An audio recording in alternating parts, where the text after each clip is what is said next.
Hey, welcome to the Original Brew Collective podcast. We are on episode number 10. Number 10. And if this is your first time tuning in with us, each week we review a different beer from a different brewery, and sometimes the brewery overlaps, but it's a different beer each episode that we're talking about. And today we are talking about, what are we talking about today? We're talking about Tree House Brewing Company. Specifically, that's what she said. That's not a joke. That's what she said is actually the name of the beer. It's a milk stout. We're very excited about this one. We've been waiting a while. We got it in a beer trade that we made. That was exciting. Yeah, and so this is one of a few tree houses that we were able to get our hands on.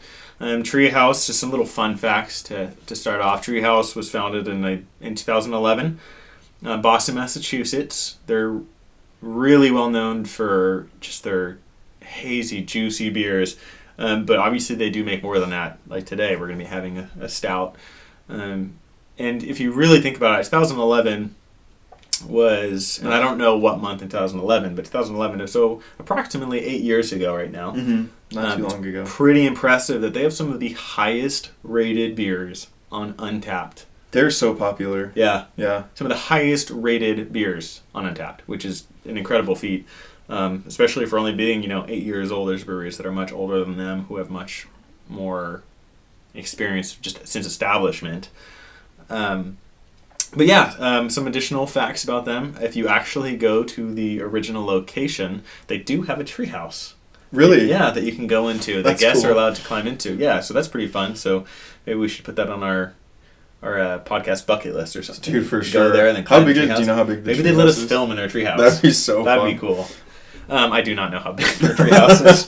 Like, is it what's the square footage? Yeah, what's the square footage of... I should call them. What's the square footage of your treehouse? That's actually really cool, though. Yeah. I mean, they kind of had to do that. Yeah. That makes sense. But yeah, so, there's high anticipation for their beers. From what I know, their beers are kind of announced as soon as they're canned and released as soon as they're canned. You can check online what beers they have in stock. They usually sell out. I mean, they produce quite a bit. From what I've heard, they sell out within about a week because they produce so much. But on the scale that they produce and then sell, that's pretty quick if you think about it. And then you can only get their beers at the brewery. Yeah, no distribution. So you have to trade if you don't live in the area. Yeah, if you don't live in the area, you either have to buy a plane ticket, train ticket. There's no such thing as a gas ticket, but fill up your car. That would be really fun to go, actually. Yeah, and or you make a trade. And so that's what we were able to do. We actually have a connection in Boston. So we were lucky enough to get our hands on some straight from the source. They went and picked it up for us. But yeah, so that's just some fun facts about Tree House Brewing. Highly rated, highly sought after. Didn't you mention the dolly thing? Yeah, so I can't confirm that. Oh, okay. But I do see a lot of photos of when people do go there. I mean, because it's such a sought-after brewery, like all their beers are highly sought after. I do see a lot of photos of people going there, buying like tons of beer, and so that they require a dolly, like a moving dolly, to take it out to their car.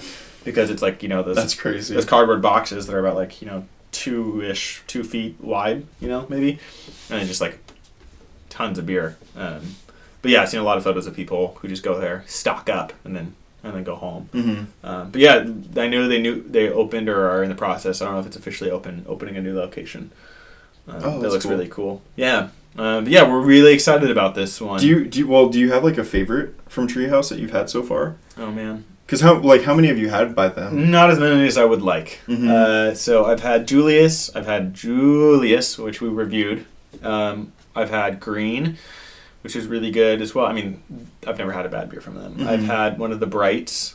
I've had Sap, and then this will be. And how many is that? I think that this will be the fifth. The fifth one, right? Fifth or sixth, yeah. My favorite. It might be Julius. That was a good one. Yeah, so it's Julius, but with 3 J's and 3 S's. That was. If you haven't watched that episode, what episode was that? Do you know? I believe that was episode 8. So okay. A couple episodes ago. Yeah, so I think it was only about 2 episodes or so ago. Yeah. But if you haven't watched that one, go watch it. That was probably one of my favorite tree houses I've had so far. Mm-hmm. Very good. This will be the first stout that I've ever had from them. So yeah, we're really excited about this one. let's open it up and let's see how it is. Let's do it, man. Yeah. So if you're listening with us and not currently watching on YouTube, once again, we're going to be drinking That's What She Said from Tree House Brewing Company in Charlton, Massachusetts. I believe earlier I said Boston. They are, once again, located in Charlton, Massachusetts. It's a milk stout coming in at 5.6 ABV. The can is a dark, rich coffee brown with their logo on it. All right, so now that we have the beer poured, once again, we are drinking That's What She Said from Tree House Brewing Company. So taking a look at it right off the bat, just the color, I would describe this as drip. I mean, it's the same color to me as drip coffee. It's like if you're going to a coffee shop and said, "I want my coffee black." This is what it This is what it looks like. Yeah, I mean, absolutely. I mean, that's pretty spot on. It's just black coffee is what it looks like. Let's give it a little swirl. See what we get on the glass. Yeah, it does leave a coating on the glass, and you give it a swirl, which is a positive sign for a stout. Like to see that. You can see a little bit of head on this, leaving that lacing. I feel like Also it's pretty good good head for a stout. Yeah. In a lot of cases in stouts that we've reviewed, it's lighter on the head retention, which is, I feel like, pretty normal for stouts. Yeah. But this one's pretty solid. Let's see what we get on the nose. Yeah.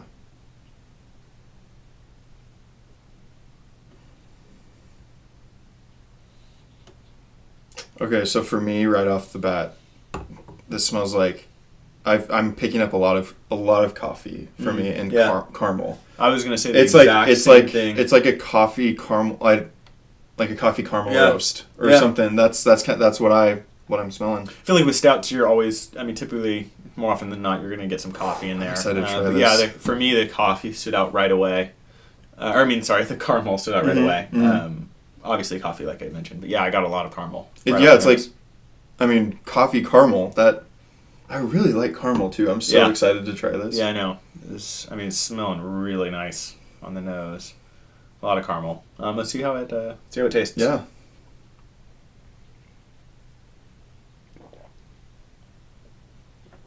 That is chocolate milk. Not so much. I'm not getting a whole lot of caramel. That's interesting. I did get it on the nose, like I had mentioned, but it tastes like chocolate milk. And there's this. I mean, I would sip this and be like a coffee chocolate milk, I should say. Yeah, like a mocha almost.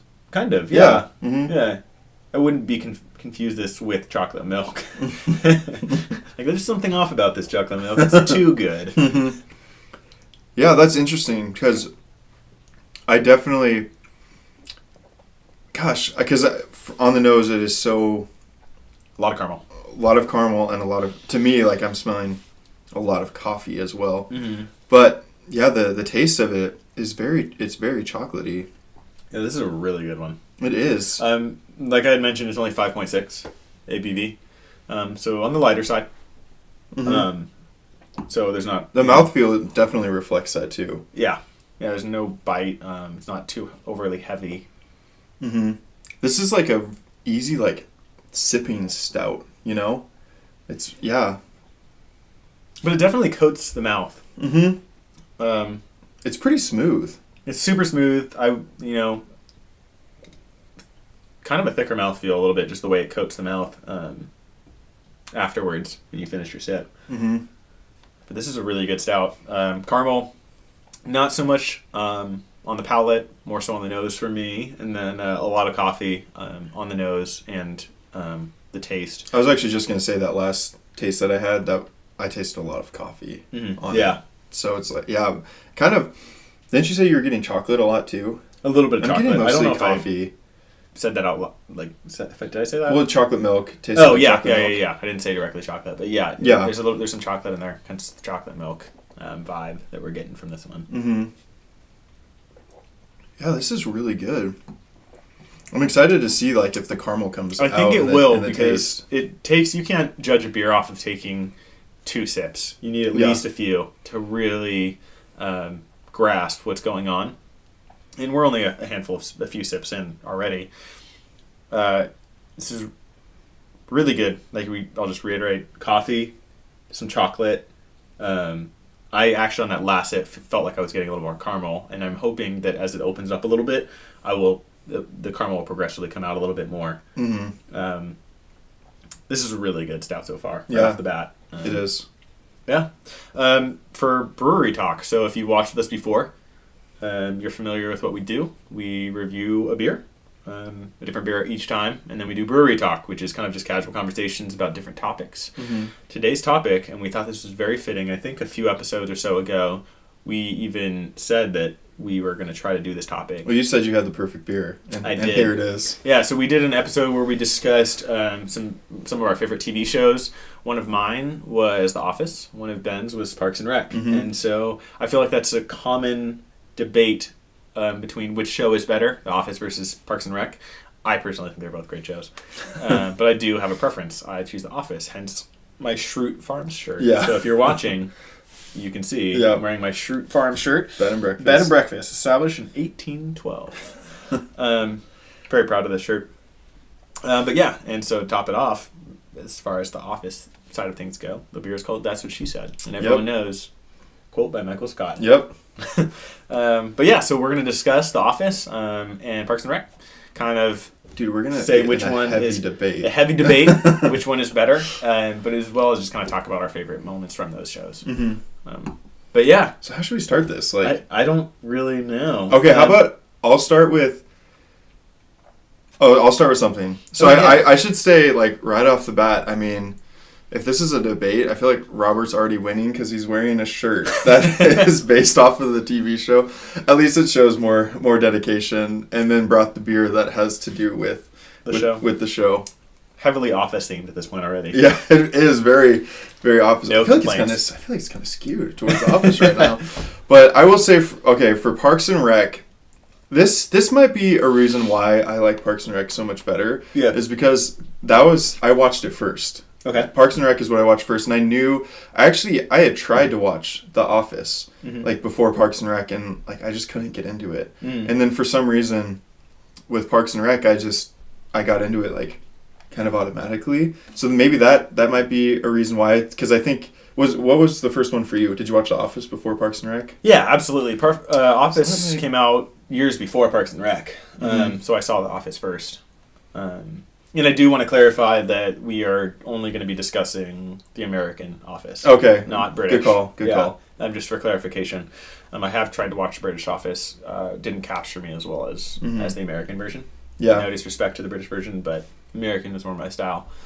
But yeah, no, so Office did come out years before Parks and Rec did.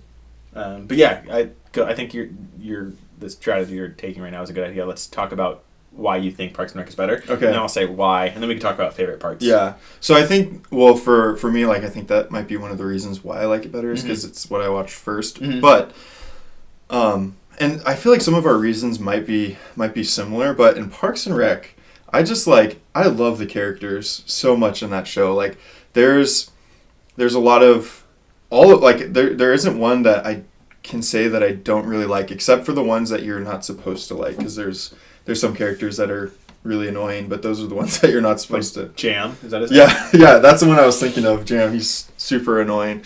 But like, so I really like that about it. I think the character development is really good, and I like about Parks and Rec. What I like about it is they all like each other. Like they're all like best friends and family. And except for Jerry, Larry, or Gary, or Terry, whatever he always changed. Yeah, and that always made me sad. It made me sad when they were like, oh, it was funny. Like, the first time watching it, like I was like, man, why are they like ragging on this guy? But then when you watch it again, it's just pretty funny. That was funny. Yeah.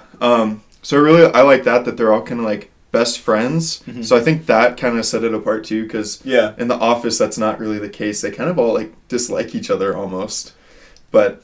Okay. Yeah, I'm sure you have an argument against that.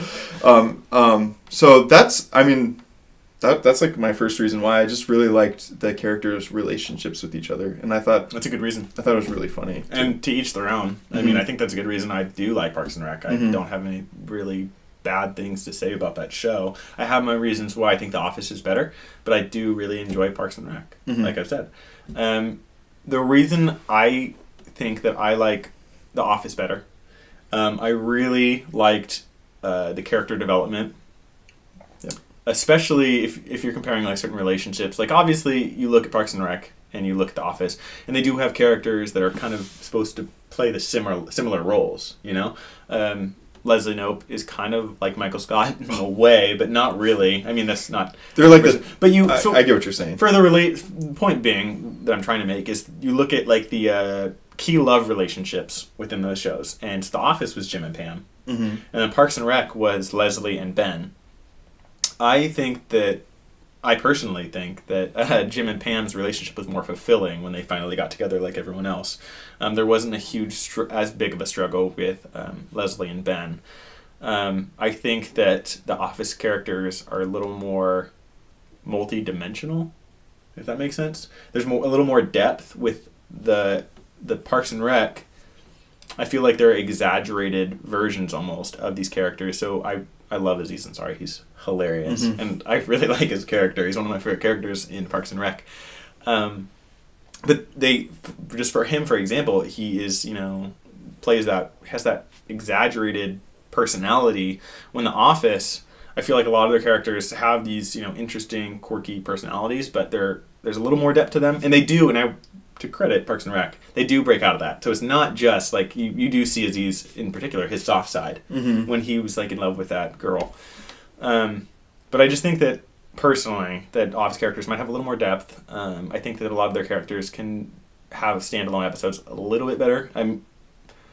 Parks and Rec does do that, and I just think Office has a little more quotable lines. That's what she said. I mean, that's not like they created That's What She Said, but those are some of the reasons why I just really appreciate The Office. But like I said, I think within my argument, I even complimented quite a bit Parks and Rec, because I do really like that show. Yeah. What is Aziz's name in that? Tom Haverford. Tom Haverford, yeah.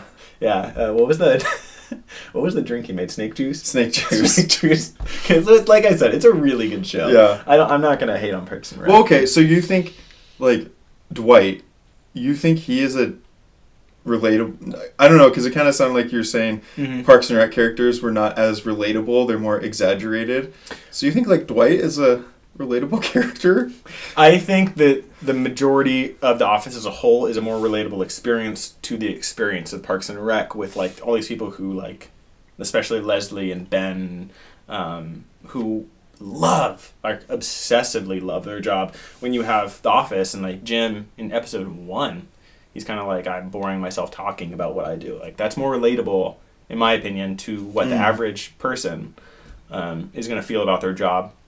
I enjoy, like, there's people out there who enjoy their job, obviously, but so to that extent, yeah, I think that it's more relatable in a sense. But for Dwight, he is a really good example of multi-dimensional, because he is kind of like really into his job, but like overly dedicated, like to a fault where it's really funny. But then they show his softer side as the seasons progress. You actually see more like him and Jim were arch enemies, and then they become like really good friends. And even right before the wedding, he was supposed to be his bestest mensch. I think that's how you say it. It's basically his best man. So if they used to be enemies, they become like really good friends. He has that soft moment where he kind of looks after Pam because he stumbles upon her when she's like upset and crying, and he takes off his jacket, gives it to her.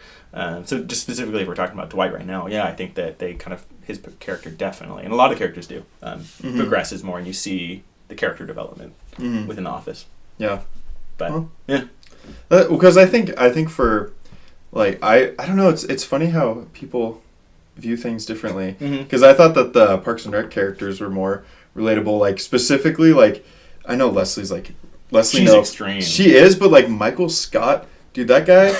Okay, so one of the reasons I like Parks and Rec more, and I know this is probably not a popular opinion, but like I did not like Michael Scott. I could not. He was the reason like that the show was hard for me to watch.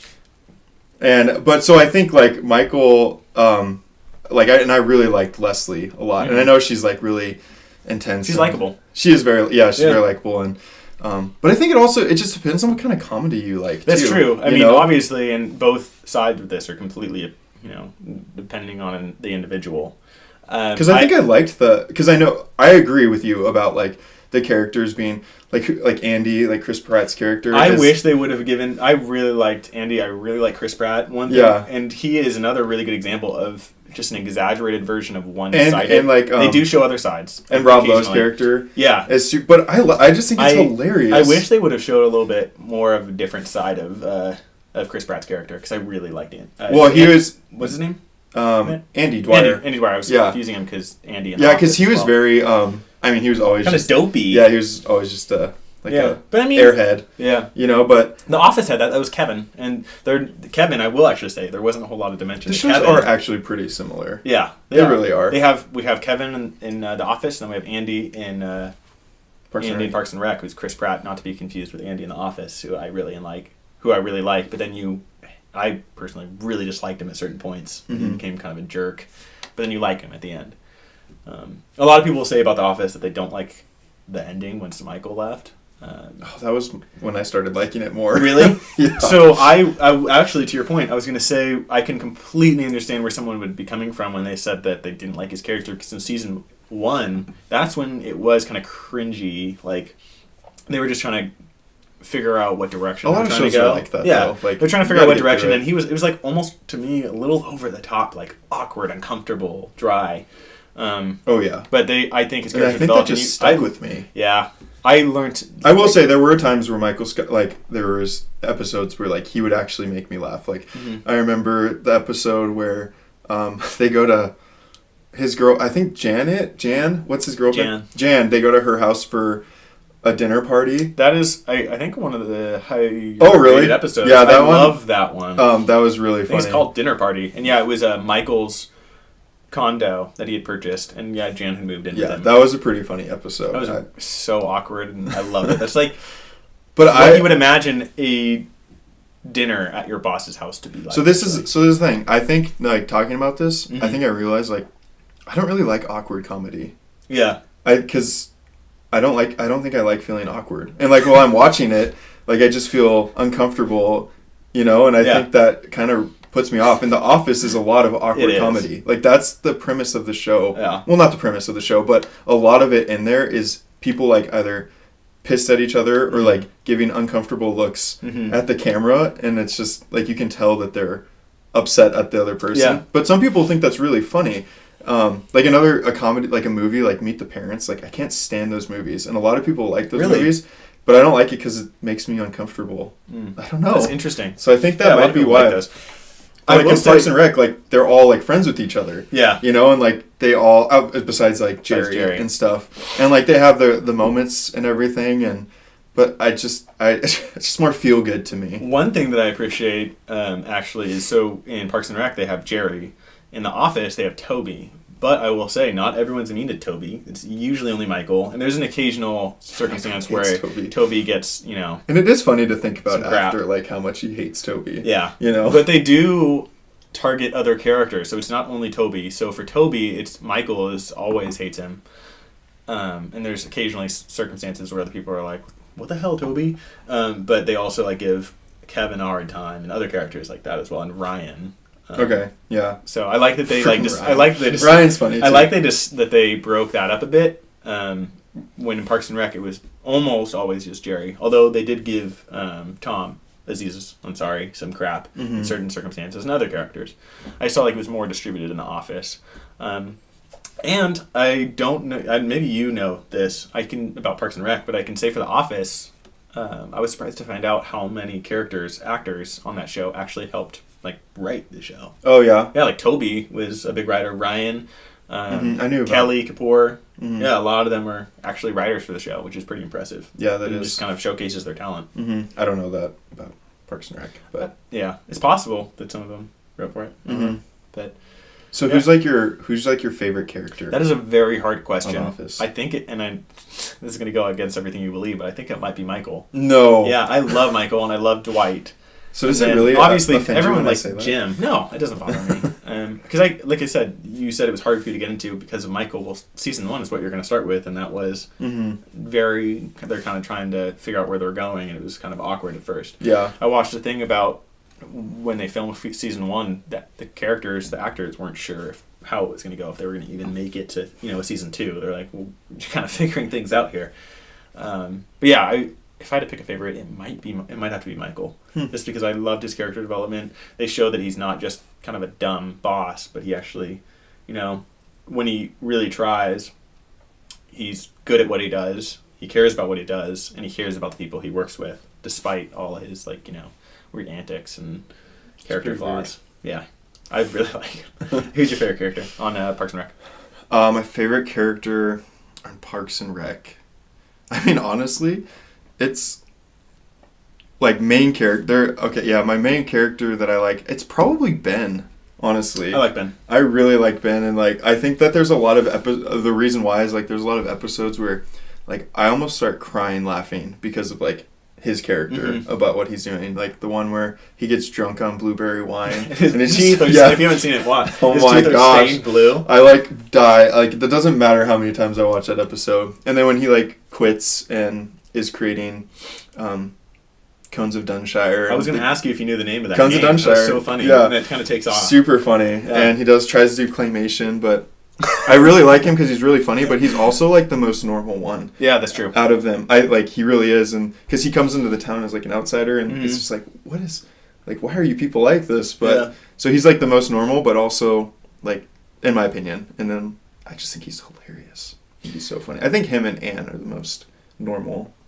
Yeah, definitely, by far. I like Anne. And she's also in The Office. She is. She's Karen Filippelli. Man, she's just crossover. I wonder, we should reach out and see if we could have gotten her as a guest on this episode and asked her, which one do you like more? Well, she was a main character in Parks and Rec. She probably would. Yeah, that's true. She wasn't, she wasn't, she was in a few seasons. She was a key character for those seasons that she was in. Yeah, but then there's this other character, Jean-Ralphio in Parks and Rec. That dude, he's funny. Yeah, he cracks me up. But he's my favorite. Ben's probably mine for sure. What would you say is one of your top favorite moments from Parks and Rec? The very top. Well, okay, so I mean, obviously you're gonna have more, but what comes to mind? So I mentioned the blueberry wine. Yeah, that's that was funny. To me, that's they were at a winery, right? He just gets super hammered. Yeah, and then they meet this the other Ron. From the other, what is it? Eagleton, from Eagleton, and then he gets hammered on blueberry wine, and it's hilarious. But I think honestly, probably my favorite scene, and it might just be because it's in one of the last episodes, or I think it is the last episode, when Leslie gives Ron, they heal they had this feud, and then they make up and everything, and then she gives him a new job at a state park, and then it's him. I don't know, it was just a beautiful moment. Leslie and Ron moments, they're really good. There's a lot of heart to them, and I like it. I think yes, I second that. There are a lot of moments that are really great between them. For me, for The Office, I think The Office is, there's so many scenes that are hilarious in The Office. I really, actually, I've been asked this, what was my favorite add-on character? And hands down, in my opinion, I love Erin, the receptionist. Oh, She was so funny, and her personality and how she would kind of just show with people. Red hair. Yeah. I liked her too. One of my favorite, I think that they're known, like I said, they're known for all their funny scenes and really quotable lines, but they're also really known for their hilarious intros. And so I think for a long time, one of my favorite intros was the fake fire drill, where Dwight lit a cigarette. And he starts off today, smoking will save lives. And then he throws it, starts a fire, and then locks all the doors. And then people are just going crazy, trying to break out through the Michael throws, he throws out something through out a window to break through the window. And Oscar climbs into the ceiling. Angela throws her cat up into the ceiling. I thought that was so funny. Another really good intro, and it's a little more brief, is Asian Jim. When Jim and Pam hire their actor friend to pretend to be Jim and confuse Dwight. I thought that was so freaking funny. That is really funny. You're not Jim. Jim's they replace the pictures and everything. Hats off for your nuts for not saying race. And just they convince Dwight that he's going crazy and that Jim has been Asian this whole time. Mm-hmm. I thought that was really funny. That is funny. But I feel when people ask what's some of the best scenes from The Office, I always think of intros. So intros are hilarious. That's cool. Yeah. Well, okay, so I will say, I think both shows are obviously good shows. Yeah, they're very funny. They're I don't know, just great for TV history, you know? And my favorite scene in The Office, I will say, I watched The Office, like I watched the whole thing, so I'm not just saying this based off of me watching the first season. My favorite thing from The Office scene is when Jim and Pam stay at Dwight's bed and breakfast. That's a good one. And that one is so funny, specifically when Pam like looks out the window and Mose, because she hears the sound. She hears the sound, and Mose is in the outhouse, and she like looks at the camera and she's like, "What century are we in?" I just thought that was so funny. Yeah. So I'd be shocked if anyone who's listening or watching right now on YouTube hasn't seen these shows. That would be really surprising. Or at least heard of them. Yeah. Oh, I can't imagine Yeah. you haven't heard of them. If you haven't seen them, haven't given them a try, watch them, please. They're really good. Both of the shows are great. I'd like to... Parks and Rec is better.